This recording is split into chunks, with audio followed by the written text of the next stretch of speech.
Hello အားလုံးပဲမင်္ဂလာပါချင်းရွာရောက်လို့ရှိရင်သွားလက်တင်တဲ့နေရာလေးတစ်ခုကိုညွှန်ပြပေးပါမယ်အဲဒါကတော့လာလီတာကဖေးဖြစ်ပါတယ်သူကအထဲမှာရေကိုရေငွေတွေနဲ့အေးစင်စင်လေးနဲ့နေလို့အရန်ကောင်းတယ်ပေါ့နော်စနေတနေ့ကနေဆိုရင်တော့ခရီးသွားတွေနဲ့အထဲမှာတပ်ပုံရိုက်တဲ့သူတွေနဲ့ပြည့်နေပါတယ်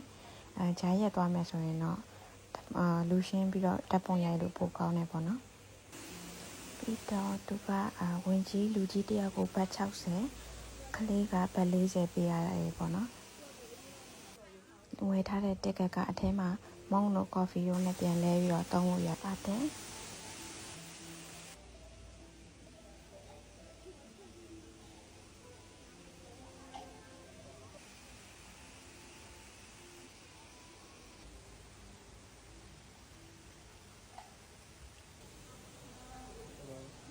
ဆိုင်ရဲ့မီနူးဖြစ်ပါတယ်